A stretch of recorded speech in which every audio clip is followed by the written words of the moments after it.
And I'm watching and I'm thinking, this is going to be awesome. This guy, he's probably a Jedi. He's going to whoop everybody's ass. He's going to go toe to toe with this Sith baddie.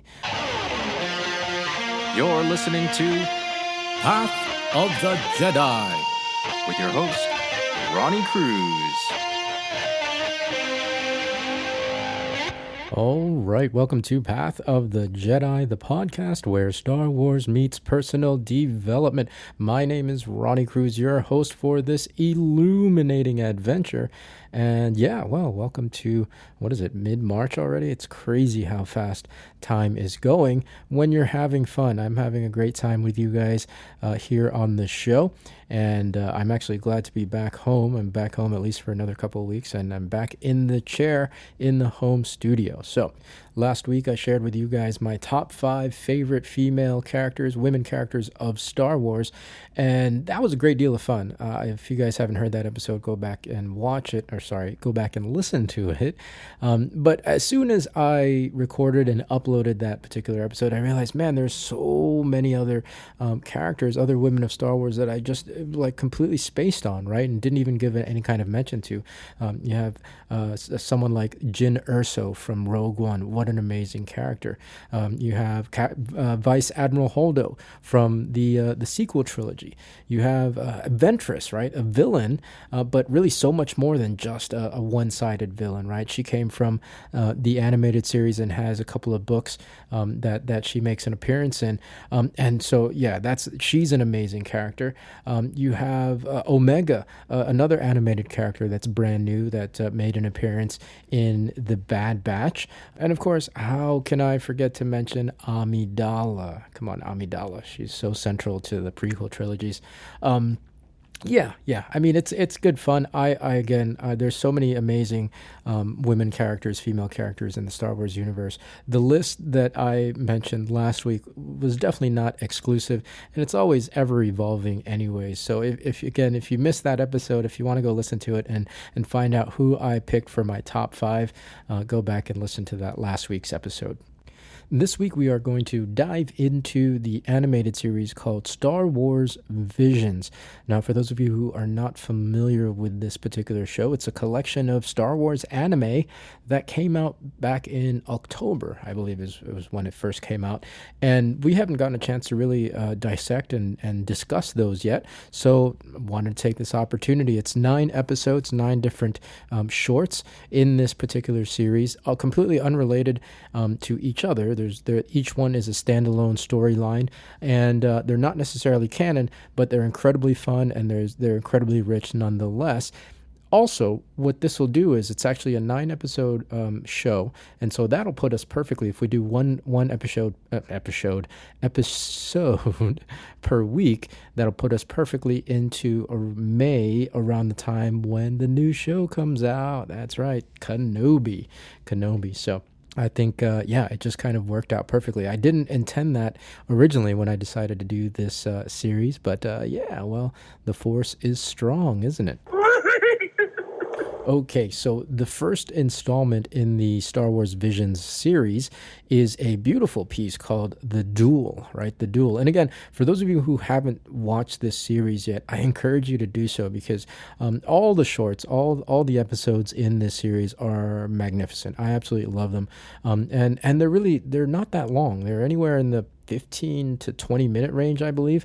And so, after listening to today's episode, you can hop on Disney Plus, watch the episode. You'll see what I'm talking about, and it won't take you any time at all. And you will absolutely not regret spending that time watching it because, again, they are marvelous episodes. They're marvelous work. So this particular one, The Duel, is actually black and white with a very sparse use of color, so that when we do see color in this episode, it pops immediately. We see it and it stands out. On top of that, there was a grainy effect added to the finish of this episode, so to make it look like an old film, right? And which is cool because it takes place in a village that looks to be feudal Japan. So you're immediately reminded of like those old classic samurai movies by Kurosawa, for those of you guys who are my film buffs, right? Now, of course, it's not feudal Japan, right? We know that it's Star Wars. There are Star Wars elements in it. And we follow, the story follows a wanderer, right? This Ronin-looking individual and his droid. And, they're just coming across this village, probably to restock, buy supplies, and be on their way. But of course, as is true to fashion to the genre that this episode is paying homage to, some bandits come rolling into town. And what we learn is that these bandits have been plundering and pillaging in this town. They repeatedly just come and pick on the town. And so we know that it's up to our wanderer, right? It's up to this Ronin who has just randomly wandered into town. It's going to be up to him to save the day. Again, it's a story that's been retold time and time again because it's just so compelling to watch, right? We have the film The Seven Samurai. We have the Western, magnificent, if I can say that right, Magnificent Seven, right? The Magnificent Seven, it's an old Western that's actually was remade just a handful of years ago. But also, I mean, if you look at movies like Bug's Life, same theme, right? Like the grasshoppers come in, they pillage the ants, and so it's up to these other bugs to come save the day, right? Another one that comes to mind is The Three Amigos. I absolutely love that movie, right? And it plays on the same premise. We even see it in the more recent Star Wars stuff that's come out recently with an episode of The Mandalorian and pretty much the entire season of the Book of Boba Fett, right? And so the premise works. It really works. And if you do it well, it can work very well in any context that you decide to use it for. In this particular context, it's the samurai version of Star Wars. That's our framework. Bandits harass village. Village tries to stand up to bandits, fail because they're too weak. Enter random wanderer to save the day. For me, the theme that really stands out from this particular episode is don't judge a book by its cover, right? Don't make assumptions about people. On the surface, though, it seems a little bit more cut and dry than that, right? It seems a little bit more black and white, literally and figuratively. Good guy versus bad guy, bully versus bullied. You have, the theme of overconfidence and arrogance versus humility, right? It seems pretty clear, and naturally, you have to have, for the sake of storytelling, you have to have a clear, delineated good versus bad, antagonist versus protagonist. The antagonist in this case, of course, are the bandits, right? The raiders. Now, the leader of these raiders is a, quite frankly, very frightening Sith Lord. And we know by this point, especially if you guys have been listening to this podcast for any amount of time, we know that Sith are very, very difficult, if at all possible, to stand up to, right? Unless you have a Jedi on your side. So all that's pretty straightforward. The bandits are evil, and they go from village to village picking on the little guy. Of course, real life is definitely a lot more nuanced, right? When you see instances of individuals who might present themselves as arrogant and overconfident, even acting as bullies, that comes from, there's so much more backstory to it, right? Because it comes from perhaps a deep-seated insecurity and lack of self-worth. And of course, in the cases of being bullied, especially the more extreme cases, that can come from, trauma and abuse, right? So there's so much more going on than just the simple fact that those individuals are bad and evil. But that's not really the conversation that I want to have today, because this is personal development, not other people development, right? The stuff that we learn, while it can provide some insights in terms of the actions and behaviors of other people, it's primarily meant to be self-reflective, contemplative, right? And I totally understand that it's a natural thing to do when you learn something new, to use those new things that you know as, applying it to the world around you, right? To categorize and label the world around you and the people around you, but not in this space, right? In fact, doing so in this space, putting more labels and putting more definitions on the things around you will actually limit your growth and actually limit your progress. In essence, becoming more certain about what you know will actually make you more like the bandits and the Sith Lord who, are traveling the countryside assuming that they're stronger and that they can defeat everybody that they encounter, that they can take advantage of every village that they go into.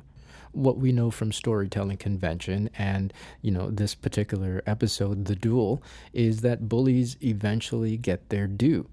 In their arrogance and overconfidence and thinking that nobody can beat them or stand up to them, they eventually and ultimately encounter somebody that can and does. In our case, again, it's the Wanderer. So the story goes on, and after having seen enough, our Wanderer, our Ronin, finally decides to step in. And I'm watching and I'm thinking, this is going to be awesome. This guy, he's probably a Jedi. He's going to whoop everybody's ass. He's going to go toe to toe with this Sith baddie. Now, it's important to note that up until this point, the only few bits of color that we've seen are blaster bolts that have exchanged between the villagers and the bandits. And of course, the red lightsaber of our Sith baddie. When they finally square off, some pretty cool things happen. We learn pretty quickly that yes, the Ronin is in fact a Force user, and a pretty powerful Force user at that. But when he finally unsheaths his lightsaber, we don't see what I think we might have expected, and that's like either a green or a blue lightsaber, the color of a Jedi. What we actually end up getting is that he's wielding a red lightsaber, the lightsaber that's typical of a Sith Lord. This reveal turns everything on its ear because red lightsabers are reserved for the bad guy. So why is the Ronin number one using a red lightsaber? And number two, why is he fighting against other bad guys? For a brief moment, our Sith baddie is just as confused as we are.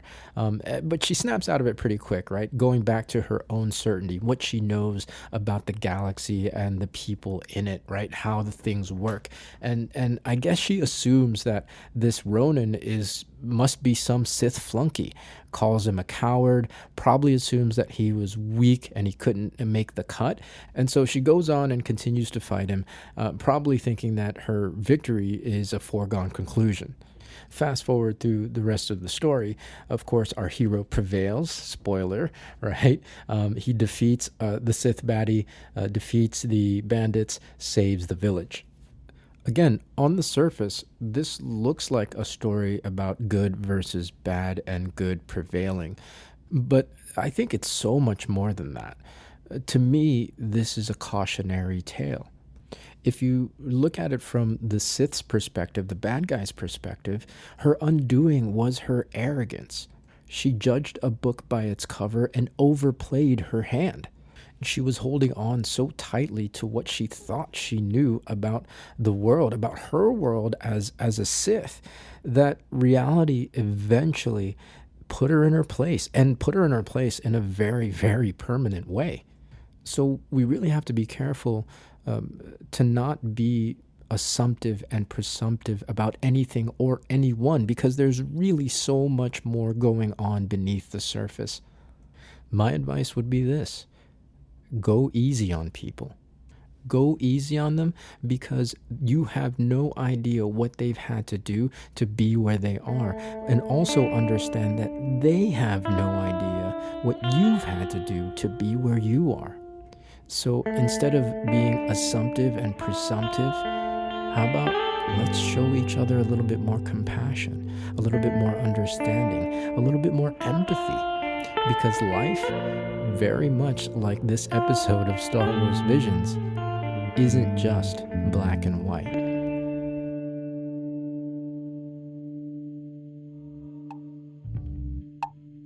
All right, well, that's going to do it for today's episode. What do you guys think? Lots to talk about, I feel like. I'm sitting here thinking as I'm finishing up recording that we actually don't really know that much about the Ronin, right? Our hero of this story. He just sweeps into town. We get no background about him, why he's there. We have no idea his backstory, why he has a red lightsaber. He actually has multiple red lightsabers. And so it just really speaks to the theme of today. today's episode on the podcast. So I want to hear what you guys think. I want to hear your reflections. If this strikes a chord with you guys, let me know. Let me know what you think. Hit me up on Twitter or Facebook. It's at POTJ Podcast. Or, of course, you can send an email or an MP3 to info@pathofthejedi.com. I really want to hear your guys' thoughts. So please reach out, contact us on our socials. Let's get the conversation going. And also, actually, now that I'm thinking about it, there is an opportunity to learn more about the Ronin in the book The Ronin that came out late last year. So we were able, there was a novel that came out last year after Star Wars Visions finished that fleshes out his backstory, right? So we get to actually know where he came from, why he's wandering the countryside with multiple red lightsabers. So I haven't started that book yet. I'm still working on a book right now, but that's going to be the next book I read. If you're interested at all in checking out The Ronin, I will leave a link where you can get your own copy of that in the show notes of this episode. I'm going in.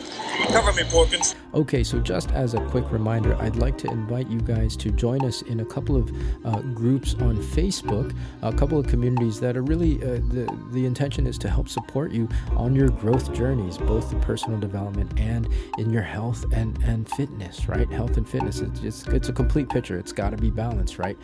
So the health and fitness group is called Ronnie Run. It's a run club, technically, but it's more than just a run club, right? There's going to be health tips, fitness tips that you can follow, and really designed for you not to kill yourself, right? A lot of the fitness stuff and the conversations historically that we've been taught is no pain, no gain. It has to hurt for you to make improvements, and that's really not 100% accurate. So Run Ronnie Run, the Facebook group, I teach you guys a way of getting into fitness, of keeping your physical activity up without it absolutely driving you into the ground, right? In a very healthy, long-term way. So again, that group is called Run Ronnie Run. I think it's facebook.com/groups/Run Ronnie Run. The second group is Path of Growth Community, and that's personal development, right? We have a weekly call right now. Our weekly Zooms are sort of discussions are around a book called The Wisdom of Compassion by the Dalai Lama, and it's just an amazing community, right? We are reading this book. We're discussing chapter by chapter, sharing insights with each other, and it's just a great place to, again, be a part of community that's uplifting, that can support you on your journeys in the different things that you're going to ultimately and inevitably experience on your personal development journey, right? So again, that's called Path of Growth Community. It's facebook.com/groups/Path of Growth, and I'll leave a link to both of these groups in the show notes of this particular episode. Yep. And of course, last but not least, we cannot have a Path of the Jedi episode without the shout out. This week's shout out goes to a dear friend up in Canada, actually, by the name of Maria Teresa Jardinel, or as many call her, Ate TJ. Ate is Filipino for older sister or big sister. I like to call her Tere. That is my name for her, short for Teresa. I absolutely love Tere. If there's somebody that you want in your corner, it's her. It's her, right? Like, she's so amazing, fiercely loyal, will always be there for you no matter what. And if you ever get the opportunity to meet her and hear her story and all the things that she's been through, you'll be humbled. Especially knowing where she is now today. It's just such a testament to her tenacity and her dedication to personal growth, right? To being better just a little bit every day. One of those individuals, like we've talked about in this episode, very quiet, unassuming, keeps her head down, just goes to work. But has so much love and appreciation in her heart for everyone and everything, and it's such a beautiful thing, to have as a quality, right? And for me, like, I can't get enough of it. And that's why I wanted to celebrate her today on today's episode. So today, if you're out there listening, wherever you happen to be, number one, I can't wait to see you in April in a few weeks, and number two, this shout out goes to you. All right, so that's going to do it. I want to thank you guys again for tuning in. I'm having a great time dissecting these episodes of Star Wars Visions. So tune in next week. We're going to go with episode 2. So until then, everybody, please be well, be safe, and as always, may the Force be with you. This podcast is not endorsed by the Walt Disney Company nor Lucasfilm Limited and is intended for entertainment, educational, and informational purposes only. The official Star Wars website can be found at www.starwars.com. Star Wars, all names and sounds and any other Star Wars related items are registered trademarks and or copyrights of Disney and their respective trademark and copyright holders. All original content of this podcast is intellectual property of Path of the Jedi unless otherwise indicated.